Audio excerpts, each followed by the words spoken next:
I mean, he's huge.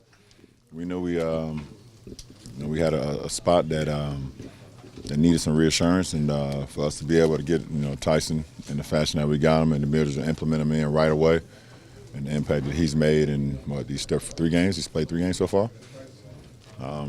It's great. You ended up getting the points back on the putback dunk, but the missed free throws. What was behind that, do you think? I'm garbage.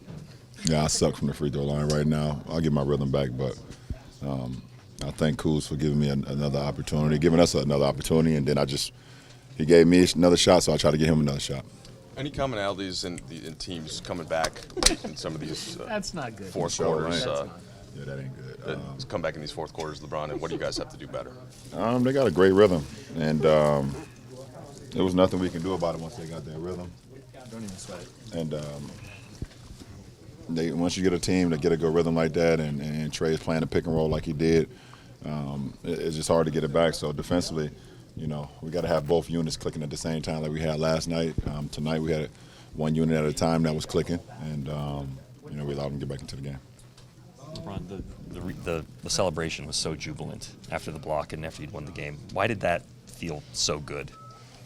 Well, it was just off the reaction of Tyson, and I believe that it's just for him to be playing winning basketball once again. I think those emotions came out. To make a game-winning block, you don't see that much in our league. You see a lot of game-winning shots, you see a lot of game-winning assists. But for you to see a game-winning defensive block like that, you don't see that much in our league. So for him to go up there and get that, on a guy that's shooting a floater and time it perfectly, we're all excited about that. There was a change of possession when Kyle ended up getting the game-tying layup.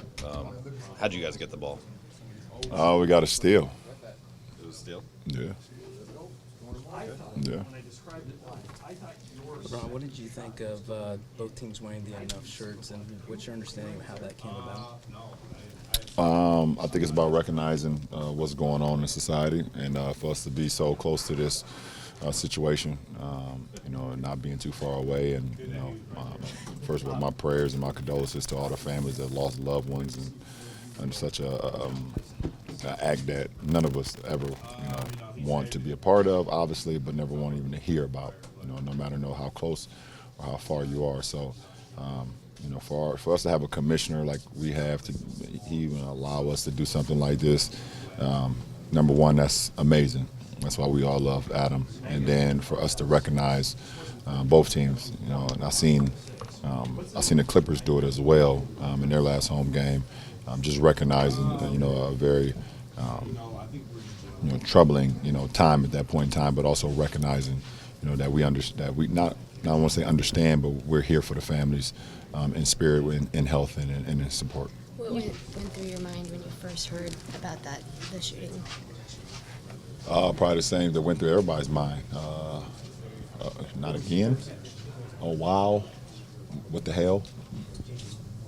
Probably some more explicit terms that I won't say right here.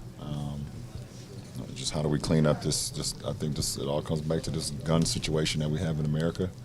The gun violence, and to be able to, I don't definitely want to go into that right now, but I can do it at a later point. But we know that these people are just being able to just go and buy guns and do things with them, and innocent lives are being taken, and at young ages. When I was younger, we didn't really have to worry about gun violence too much. I mean, if you had a problem with somebody, you kind of fist it out and move on. And now it's like people are like shooting it out and don't even have a problem with somebody. They just either got a problem with themselves or a problem with the situation that they're in. So it's just very troubling times for everyone. And for parents, they're just how can you be comfortable with sending your kids to school, or sending them to church, or sending them to the movies, or sending them to the mall? Where those were kind of like the great havens, like when I was growing up. School, church, go to the mall, go to a sporting event. That was like heaven, and it's kind of scary at this point in time. So sorry to go in depth with it, but you guys asked.